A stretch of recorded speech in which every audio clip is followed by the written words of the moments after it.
Hello friends, I'm Barış and today we will be covering how to cache API responses. Caching is a really good method to reduce the response time by using complex database queries or fetching data from external APIs.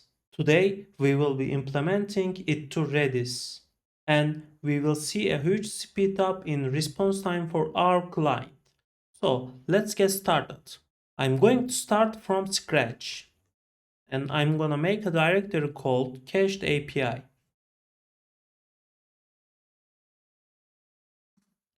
And within the cached API folder, I'm going to init a new node project. I just press entering and create a project really quickly. And now I'm installing the packages. The first one is Axios to make HTTP requests to third-party APIs. And also Redis for Redis client. Now I will touch an index.js file that will be working on this file. Alright, let's open the VS Code. Now I will import the Axios from the packages. Axios from Axios. I want to zoom a little bit. And also I'm using the ES6 syntax. That means I have to add types property as a module to my package.json file. I created a variables file to store my private API constant values. I will import my private API constant values from my variables file. So now I'm gonna create a function called getExchangeRate, which does what it gets the exchange rate, and I'm going to pass in two currency name into this function. The first currency name is source currency and the second one is target currency. And first we just getting a simple API response. And I will use the Axios get interpolated string, and I am passing my currency names into the interpolated URL as a parameter.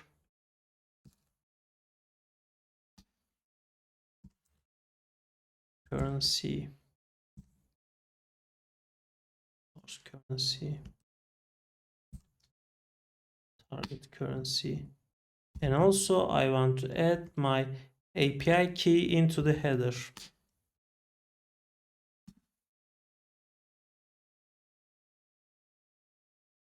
And now finally I will return a JSON that I know the API response.data is the payload that we get from the Axios. Return data. And now I want to add where I received this information. Data source is API. And I want to define a source currency is USD dollar. And target currency is euro. I want to call this function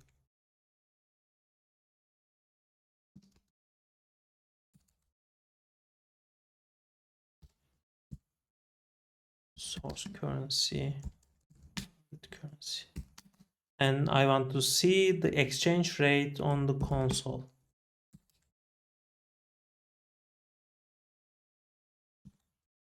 I'm open my terminal and call this function.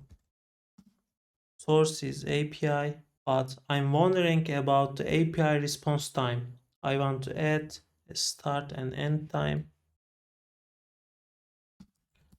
Start time, new dates, time. and the end time.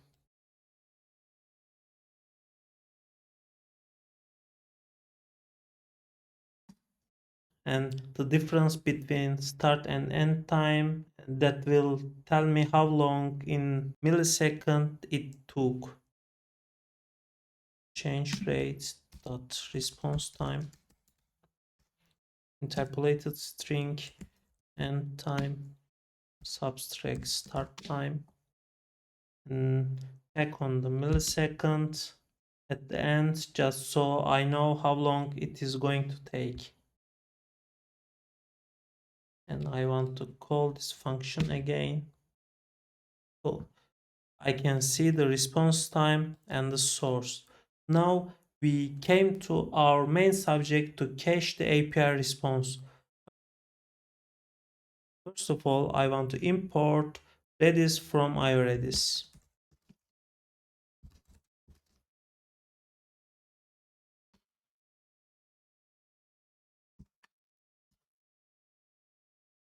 And I'm gonna create a Redis client.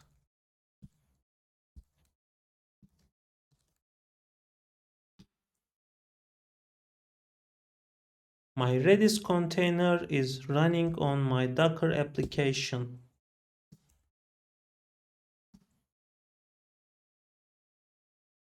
And the default port is 6379. I'm gonna put in port the default 6379, and then the host is going to localhost is the 127.0.0.1. And I want to call this function again to make sure everything is well. Okay, I want to add process.exit. Calling process.exit will force the process to exit as quickly as possible. And now I'm ready to focus the main thing in our video. I will implement the Redis to our API. Okay, I'm gonna add check if we have a cached value of the source currency to target currency entry. And I'm going to try to find in my Redis instance const cached response await redis.get. I'm going to get a key. Now I'm going to name all my keys with exchange rate colon and then the source currency to second currency name. The key naming conventions are very important when you are working with Redis, because you can find the value with the key if it does exist. If we have a cache entry with our rates data within our cache, then that's called a cache hit. If we have a cache hit, that is important. We have two jargon there. They are cache hits or we have cache misses. So if cache response, so if we have a cache hit, I'm going to parse it back into JSON object, because we are storing the objects as a string within Redis.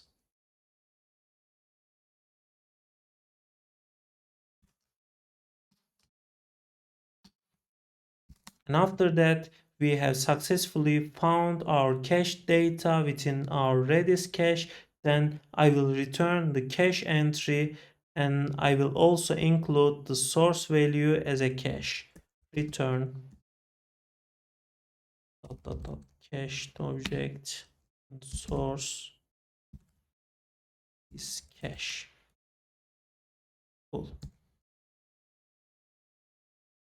So now we can actually see the data, where comes it from. Alright, we are looking for a cache entry, but actually still we don't set a cache entry to the Redis.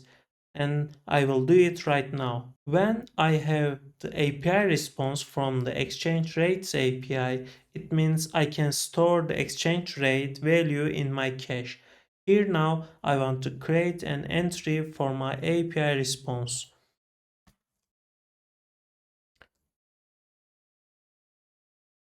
Redis.set.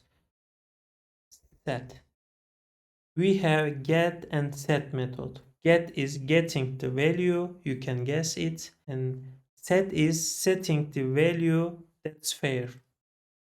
Okay, Redis.set, and I'm writing the key value because I can reach out to my exact value with this key. I will copy this and the second argument is the exact value.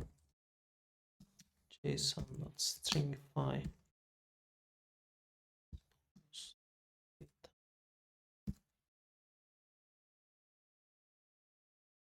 And I will call this function again and again. We can see the huge speed up. But exchange rates are changing periodically. The data can be weather, exchange rates, or something else. The results of the data can be changed. With Redis, we have an EX option, which means expire. We can set an expiration time for our cached values. Redis deletes the values when the expiration time is up. And if call the API again, we can set a fresh cache for our requests. I will add an EX value, third argument, and the last one is I want to set an expiration time as a minute for our requests. 1 minute is 60 seconds, and that's that. It's very easy to implement it. And now I will check our cached values within the Redis CLI. You can see our entry. And this entry is not created with expiration time. That's the why I'm deleting this now. Flash db. This is very dangerous comment if you are working on the production.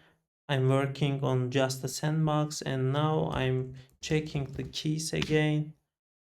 Cool, there is no key. Now I will call the API again. It comes from Redis.